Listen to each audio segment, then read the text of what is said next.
Hello, naitwa Dr. Odin. Ni daktari wa binadamu, yani medical doctor, lakini nimeamua kujikita kuelimisha jamii kuhusu masuala ya afya ya akili uh, na mahusiano. Sasa huwa naunganisha athari za afya ya akili kwenye mahusiano, lakini na athari za afya nyingine kwenye mahusiano yetu. Kwa hiyo nimeamua kujikita kwenye mahusiano hasa kwa vijana na masuala ya afya ya akili. Lakini leo ningependa tushare jambo moja muhimu sana ambalo limekuwa likiwakumba watu wengi na hawaelewi. Sasa nitakuwa na share kwa utaratibu kabisa ili kila mtu aweze kuelewa. Sasa kuna jambo ambalo siku hizi linawasumbua watu wengi, linaitwa hormonal imbalance, yaani vichocheo vya mwili kutokuwa sawa, hormonal imbalance. Eh, hormonal imbalance, watu wengi wanaambiwa hormonal imbalance. Sasa sipendi kwenda kiundani zaidi kwa sababu itakuwa ni swala la kitaaluma na mimi sitaki ile swala la kitaaluma. Sasa uelewa wa jumla. Sasa mtu yeyote, mwanamke au mwanaume, anaweza akapata hormonal imbalance, yani vichocheo vya mwili kutokuwa sawa. Sasa nitazungumzia kwa wanawake sana kwa sababu ndio linawakumba sana. Sasa vichocheo vya mwili kwa mwanamke visipo balance, mtu anakuwa na dalili zipi? Kabla hata ya kufanya maamuzi ya kupima, lazima ujue kwanza ni dalili zipi ambazo ukiziona basi unaweza ukafikiri kuna tatizo la hormonal imbalance. Kuna kutokwa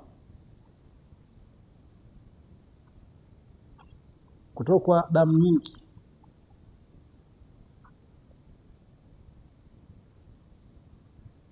wakati wa hedhi. Kwa hiyo mtu mwingine atatokwa damu nyingi sana wakati wa hedhi, tofauti na siku zake nyingine za kawaida ambazo akizipata. Lakini pia mabadiliko katika hedhi yake, anaweza akapata damu nzito ambayo tunasema clots of blood, damu nzito na mabonge. Kwa hiyo fikiri kuhusu hormonal imbalance. Kuna jambo lingine pia linaweza likatokea, damu kupata kidogo wakati wa hedhi. Damu inatoka kidogo wakati wa hedhi. Let's say wewe unatoka damu, umekuwa ukizoea ukibadilisha pedi kwa siku mara mbili, lakini unakuta kwa siku unabadilisha pedi mara moja, jana inaona kidogo tu. Pia kuhusu hormonal imbalance. Na pale damu mwingine anatoka damu siku nyingi sana, damu za hedhi. Kwa mfano, mtu mwingine anatoka damu za hedhi siku 3 ndio kawaida yake. Unapokuta imetoka siku 5 badala ya siku 3, wakati umezoea kutoka siku 3, ujue kuna uwezekano ukawa na hormonal imbalance pia. Jambo lingine, maziwa kuuma. Kuna wakati ni hali ya kawaida, lakini kama hiyo hali haikutokei alafu maziwa yanauma, fikiri kuhusu hormonal imbalance. Lakini uke mkavu pia unaweza ukawa ni ishara ya hormonal imbalance, yani vichocheo vya mwili kutoka sawa. Lakini kutopata hamu ya tendo la ndoa, yani kuna wakati mtu hapati hamu ya tendo la ndoa, inawezekana kabisa chanzo ni hormonal imbalance. Sasa hizi dalili zote nimetaja zinaweza ikawa na chanzo kingine, lakini hormonal imbalance au vichocheo vya mwili kutokuwa sawa ni dalili mojawapo kubwa. Kwa hiyo ukiona hizi dalili, pia kuhusu kupima hormonal imbalance. Sasa kwa nini nimependa nieleze hizi dalili? Na mimi nimewaambia kwamba napenda kuelimisha jamii kuhusu masuala ya mahusiano, lakini pia na masuala ya afya ya akili. Sasa hii hormonal imbalance kwenye masuala ya afya, kwenye masuala ya mahusiano inaweza ikaleta changamoto. Let's say wewe shida yako, una dalili ya kutokwa damu nyingi, au tuchukue mfano labda kutoka damu kwa muda mrefu. Labda wewe damu zinakutoka siku 3, sasa umeenda hadi siku 8, 9. Mwenzako anaweza akashindwa kuvumilia hapa katikati, siku ya kwanza mpaka ya 9 hapa, mwenzako anaweza kushindwa kuvumilia, especially kwa watu ambao wameshakaa muda mrefu pamoja na wanataka kufanya mara kwa mara. Hizi siku zinaweza zikamwathiri. Lakini pia uke mkavu unamsababishia mwanamke kusikia maumivu wakati wa tendo la ndoa. Sasa wewe ukipata maumivu ya tendo la ndoa, fikiria mwenzako pia hawezi kupata raha akiona wewe unaumia. Kwa hiyo inaweza ikaathiri mahusiano. Hiyo hali ikienda kwa muda mrefu, huyu mwenzako anaweza kafikiria tofauti. Kwa hiyo mahusiano yasiwe mazuri. Sasa hizo hali zote, ukikuwa mkavu inapelekea kutokuenjoy tendo la ndoa au kutokuenjoy sex, lakini pia inaweza kapelekea kupata tatizo la afya ya akili. Mtu anaweza kupata depression kwa sababu tu chanzo ni hormonal imbalance, imepelekea uke mkavu, imepelekea kutoenjoy sex, imepelekea mtu kupata depression kwa sababu anaanza kufikiria au mtu anipendi, au mtu mpaka siku hizi ulikuwa kwanza zamani tulikuwa tunaenjoy, siku hizi uke mkavu na nini enjoy au haiko tayari kwa nini, anaweza kupata mawazo mengi wakati mwenyewe unajiuliza kwa nini iko hivi, unakuta mahusiano yanakuwa sio mazuri. Kwa hiyo hormonal imbalance au vichocheo vya mwili kutokuwa vizuri vinaweza vikapelekea mahusiano kutokuwa mazuri. Ukiona dalili hizo, chukua hatua, kapime.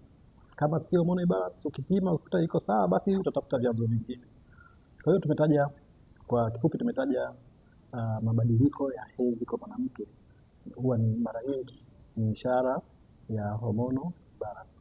Mabadiliko hayo ni kama kutokwa damu kwa muda mrefu, sio umezoea zinatoka siku 3 na kutoka siku 5 mpaka 7 huko na kuendelea, au katika mwezi unapata damu mara 3 mara 4, na umezoea katika siku za mzunguko wako mmoja siku 28 unapata hedhi yako mara moja, lakini unapata mara nyingi kwa mwezi. Fikiria kuhusu hormonal imbalance. Lakini pia tumesema kutoka na damu kidogo, umezoea damu na change pedi zako mara 2 3 4, lakini sasa umechange mara moja na haijajaa vizuri kwa siku nzima, fikiria kuhusu hormonal imbalance. Lakini pia tumesema kupata damu nzito au yenye mabonge clots, fikiria kuhusu hormonal imbalance. Lakini pia tumesema kuhusu uke kuwa mkavu, fikiria kuhusu hormonal imbalance. Kwa dalili hizo